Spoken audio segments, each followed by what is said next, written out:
আমাদের সব স্টুডেন্টদের মনেই একটা কোয়েশ্চেন থাকে যে আমি যখন কোনো একটা চ্যাপ্টার পড়তেছি কিভাবে বুঝবো যে এই চ্যাপ্টারটা কমপ্লিটলি শেষ হয়েছে, যে আমার 100% প্রিপারেশন কমপ্লিট এই চ্যাপ্টারের উপর, কিভাবে বুঝবো?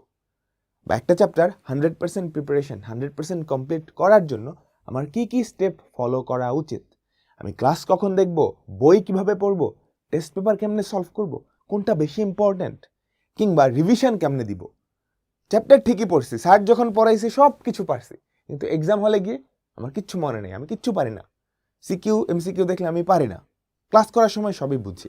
তো এই সবগুলা কোয়েশ্চেনের আমি অ্যান্সার তোমাকে দিব, যে কিভাবে একটা চ্যাপ্টার কমপ্লিটলি ফিনিশ করা উচিত, কিভাবে প্র্যাকটিস করলে তুমি পরীক্ষা হলে আরও বেশি পারবা, অ্যান্ড রিভিশন স্ট্র্যাটেজি কিরকম হওয়া উচিত। ঠিক আছে? তো যে কোনো একটা চ্যাপ্টার শেষ করার দুইটা ফেজ, দুইটা না অ্যাকচুয়ালি তিনটা, বুঝছো? প্রিপারেশন, রিভিশন, প্র্যাকটিস, বুঝছো? মেইনলি দুইটা, প্রস্তুতি এবং যাচাই। তো চলো আর কথা না বাড়ে আমরা শুরু করতেছি। তো ধরো একটা চ্যাপ্টার বাস্তব সংখ্যা, ঠিক আছে? বাস্তব সংখ্যা বা রিয়েল নাম্বার, আমরা এই চ্যাপ্টারটা পড়বো। অন্য যে কোনো চ্যাপ্টার হতে পারে। তোমার প্রথম কাজ হবে এই চ্যাপ্টারের ফার্স্ট ফেজ, এই ফেজটা হচ্ছে প্রিপারেশন ফেজ। কি ফেজ? Preparation phase. এই ফেজে তোমার কাজ হবে এই চ্যাপ্টারের প্রত্যেকটা কনসেপ্ট ভালো করে ক্লিয়ার করে ফেলা। প্রথম কাজ হবে এই চ্যাপ্টারের প্রত্যেকটা কনসেপ্ট সুন্দর করে ক্লিয়ার করে ফেলা। এটা কিভাবে করবা? এখানে তোমার টিচার তোমাকে হেল্প করবে, বুঝতে পারছো? তোমার টিচার তোমাকে হেল্প করবে। তো অনলাইনেও পড়তে পারো, অফলাইনেও পড়তে পারো। বর্তমানে অনলাইনে অনেক বেশি অপশন আছে, বুঝতে পারছো? অ্যান্ড অনেক ভালো ভালো টিচার, পুরো বাংলাদেশের সবচেয়ে সেরা টিচার সবাই কিন্তু অনলাইনে আছে। তুমি চাইলে ওনাদের কাছে অনলাইনে পড়তে পারবা। তোমাকে যে কোর্সই কিনতে হবে এরকম না, সম্পূর্ণ ফ্রিতেও কিন্তু এসএসসি বা এইচএসসি সিলেবাস কভার করা সম্ভব। আমি তোমাকে কিছু রিসোর্সের সন্ধান দিই। জাস্ট এই চ্যানেলটায় চলে যাবা। এই চ্যানেলটায় তুমি যদি যাও, সায়েন্সের যতগুলা সাবজেক্ট আছে, general math, higher math, physics, chemistry, সবগুলা চ্যাপ্টারের একদম ইন ডিটেইলড ক্লাস দেওয়া আছে। ঠিক আছে? তোমার যদি বিশ্বাস না হয়, তুমি যে কোনো একটা চ্যাপ্টার, এই ধরো হায়ার ম্যাথের প্রথম চ্যাপ্টার সেট অফ ফাংশন, তুমি যদি এসএসসি 26 না, এটা 26-এর নাই, 27 বা 28 ব্যাচের হও, তুমি জাস্ট এই ক্লাসটা করবা।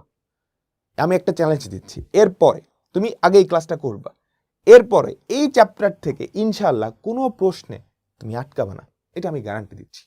ইনশাআল্লাহ তুমি যদি ঠিক মতো পড়ো, তোমাদের বই, টেস্ট পেপার বা যেখান থেকেই কোয়েশ্চেন করুক, যত কঠিন কোয়েশ্চেনই করুক, ঠিক আছে? শিক্ষামন্ত্রী চেঞ্জ হচ্ছে, মিলন স্যার আসছে, কোয়েশ্চেন যেমনই হোক, তোমার প্রিপারেশন যদি সলিড হয়, তাহলে তো তুমি প্যারা খাবে না, বুঝতে পারছো?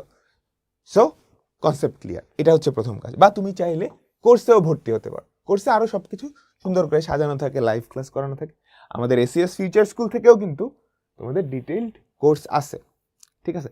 যেখানে তুমি সবগুলা সাবজেক্ট কিংবা সাবজেক্ট ওয়াইজ কোর্সেও কি করতে পারবা? এনরোল করতে পারবে। ওকে, আমি লিঙ্কটা ডিসক্রিপশনে দিয়ে রাখবো। তো এখানে তোমার টিচার কনসেপ্টটা ক্লিয়ার করে ফেলবে। ডান। এরপর তোমার কাজ কি হবে জানো?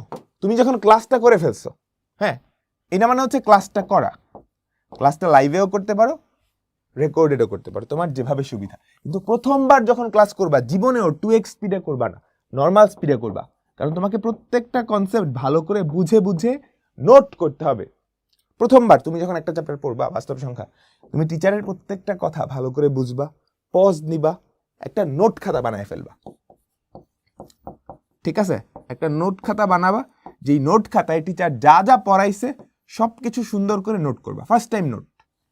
এরপরে যে তার নোট না করা লাগে, প্রথমবার তুমি যখন ক্লাসটা দেখবা, সুন্দর করে পজ নিয়ে সুন্দর একটা নোট খাতা বানাবা, যাতে করে এই নোট খাতা থেকে তুমি কি করতে পারো? রিভিশন দিতে পারো। এই নোট খাতা থেকে যে কোনো টাইমে কি করবা? রিভিশন দিতে পারো। ঠিক আছে? এরপর তোমার কাজ হবে, টিচার পড়ায় ফেলছে, বইটা ভালো করে ফেলা। হ্যাঁ, বইটা ভালো করে পড়ে ফেলা। আর ম্যাথসের ক্ষেত্রে বইটা ভালো করে ফেলা। তো পড়ে ফেলা আর করে ফেলার পার্থক্য কি? ধরো বাংলা হলে তুমি বইটা পড়বা, বায়োলজি হলে বইটা পড়বা। ম্যাথসের ক্ষেত্রে, ম্যাথের মধ্যে অনেকগুলো অঙ্ক আছে, তুমি ওই অঙ্কগুলো নিজে সলভ করার ট্রাই করবে, অ্যান্ড টিচারের ক্লাসের পরে বইয়ের সবগুলো অঙ্ক তোমার নিজে পারা উচিত। তুমি যদি টিচারের ক্লাস করার পরে নিজে নিজে বইয়ের সবগুলো অঙ্ক পারো, তোমার প্রিপারেশন 90% ডান। তুমি বুঝতে পারবা যে এই চ্যাপ্টারটার উপর তোমার ভালো একটা দখল আছে, ঠিক আছে? আমরা কিন্তু এভাবেই পড়াই। ধরো এই যে ইউটিউবের এই ক্লাসগুলো তুমি যদি করো, এরকম একটা প্রিপারেশন তোমার হয়ে যাবে, এটা আমি বলতেছি। তুমি যে কোনো একটা চ্যাপ্টারের ক্লাস করো, সেট অফ ফাংশনের ক্লাসটা করলা জাস্ট পরীক্ষামূলকভাবে, তারপর সেট অফ ফাংশনের তোমার বইয়ের যত অঙ্ক আছে কোনোটাতে তুমি আটকাবা না, ঠিক আছে? ডান। এবার এসএসসি হলে তোমাদের মেইন টার্গেট তো এসএসসি পরীক্ষা। তো এসএসসিতে প্রশ্ন কেমন হয়, হ্যাঁ, সেটার একটা ধারণা থাকা দরকার, তাই না? তাই তো এটা কোথায় পাবা? এটা পাবা হচ্ছে টেস্ট পেপারে, বুঝছো? এখন কি করবা? টেস্ট পেপার থেকে এই চ্যাপ্টারের সিকিউ এমসিকিউ সলভ করবা। টেস্ট পেপার থেকে এই চ্যাপ্টারটার সিকিউ এমসিকিউ সলভ করবা। এটা কিন্তু সলভ, পড়া না, বুঝছো? কারণ তুমি প্রিপারেশন হয়ে গেছে, তোমার প্রিপারেশন ফেজ এখানে ডান। এবার এখানে কি নিজেকে যাচাই করতেছো, তুমি যে পড়ছো আসলেই সবকিছু বুঝছো কিনা, বুঝছো? ঠিক আছে? তো তোমার এই স্টেপটার পরের দুইটা স্টেপ, বই পড়া এবং টেস্ট পেপার সলভ করা, যদি তুমি নিজে নিজে করতে পারো, ধরো 90% অঙ্ক বা 90% প্রবলেম তুমি নিজে নিজে সলভ করতে পারছো, বাকি 10% পারতেছো না, একটু কঠিন লাগতেছে, ওটা 10% এরকম অঙ্ক থাকে, তাহলে এই চ্যাপ্টারটার উপর তোমার প্রিপারেশন ডান, বুঝছো? তাহলে প্রিপারেশন ফেজ ডান, ঠিক আছে? প্রিপারেশন ফেজ ডান। একটা চ্যাপ্টারের প্রিপারেশন ফেজ সর্বোচ্চ 1 সপ্তাহ হওয়া উচিত,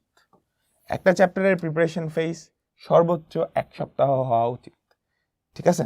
তুমি 1 সপ্তাহ ধরে একটা চ্যাপ্টার করতেছো, এর মধ্যে এই চ্যাপ্টারটা শেষ করতে হবে। এবার আসো রিভিশন ফেজ।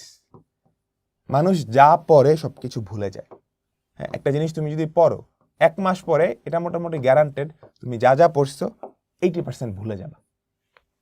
তখন সেটা মনে করাইতে হবে। মনে করানোর উপায় হচ্ছে রিভিশন। ধরো একটা চ্যাপ্টার প্রথমবার তোমার পড়তে 20 ঘন্টা সময় লাগছে বা 30 ঘন্টা সময় লাগছে, তুমি যখন রিভিশন দিতে যাবা ওটা 2 ঘন্টায় তুমি রিভিশন দিতে পারো বা 3 ঘন্টায় রিভিশন দিতে পারো। তো রিভিশন দেওয়ার স্ট্র্যাটেজিটা কি? প্রথম স্ট্র্যাটেজি হচ্ছে, তুমি একটা নোট করছো না, তুমি নোটটা যদি পড়ো, নোটটা পড়েই সবকিছু বুঝতে পারো, তাহলে এটা হচ্ছে সবচেয়ে ফাস্টেস্ট ওয়ে, সবচেয়ে তাড়াতাড়ি তুমি রিভিশনটা দিয়ে দিতে পারবা। এবার নোট পড়ে তোমার রিভিশন দিতে ভালো লাগে না, তো তুমি ক্লাস দেখে রিভিশন দিতে পারবা। এই যে সেট অফ ফাংশন ক্লাসটা করছো না, আমাকে বলো, তুমি এই ক্লাসটাই আবার রিভিশনের জন্য ইউজ করবে, কিন্তু এবার 2x স্পিডে, ঠিক আছে? এবার কি 2x স্পিডে তোমার যে রেকর্ডেড ক্লাসটা সেটা রিভিশন দিবা। বা তুমি এই দুটার কম্বিনেশনও করতে পারো। কম্বিনেশন কিভাবে? তুমি নোটটাই পড়বা, নোটের যেখানে যেখানে বুঝতে সমস্যা হচ্ছে সেখানে কি ক্লাসটা দেখে ফেলবা, ঠিক আছে? এর পরের স্টেপ হচ্ছে প্র্যাকটিস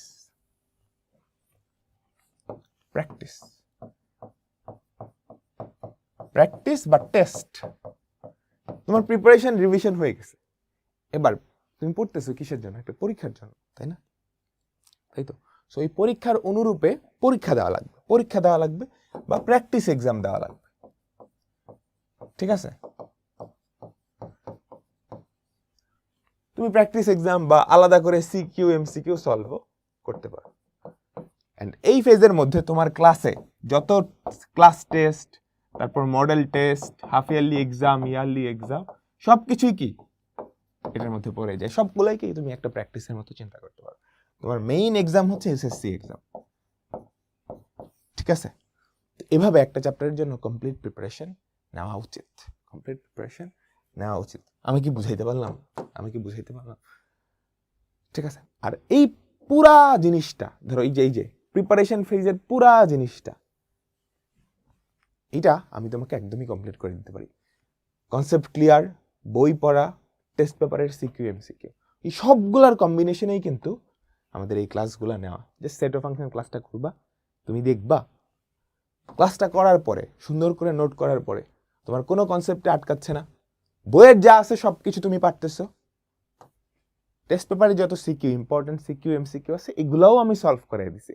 তাহলে তোমার প্রিপারেশন ফেজ ডান, রিভিশন ফেজ থাকতে হবে।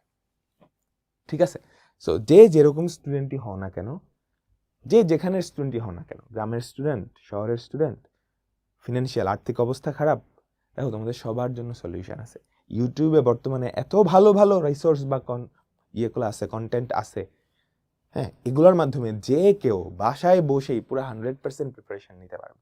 সো কোনো এক্সকিউজ দেওয়া যাবে না, কোনো এক্সকিউজ দেওয়া যাবে না যে আমার বাড়ি অনেক গ্রামে প্রত্যন্ত অঞ্চলে, আমার ফোন নাই, ভালো ফোন নাই, তাই না, কিংবা আমি এতগুলো কোচিংয়ে ভর্তি হতে পারতেছি না, আমার টাকা নাই, আমাকে ফ্যামিলি থেকে টাকা দিচ্ছে না, এরকম এক্সকিউজ দেওয়া যাবে না। এটা একটা সময় এক্সকিউজ দেওয়া যেত, কিন্তু বর্তমানে না। ঠিক আছে? তো আল্লাহ হাফেজ। আশা করি সবাই বুঝতে পারছো যে একটা চ্যাপ্টার কমপ্লিট করার জন্য কতটুকু পড়া দরকার, কিভাবে পড়া দরকার, এন্ড তুমি কিভাবে বুঝবা। তুমি যদি বই এবং টেস্ট পেপারের অঙ্কগুলা বা প্রশ্নগুলা নিজে নিজে সলভ করতে পারো, তাহলে 90% নিজে নিজে সলভ করতে পারো তোমার প্রিপারেশনটা। ওকে, এরপর খালি রিভিশন। তো আল্লাহ হাফেজ, সবাই ভালো থাকো।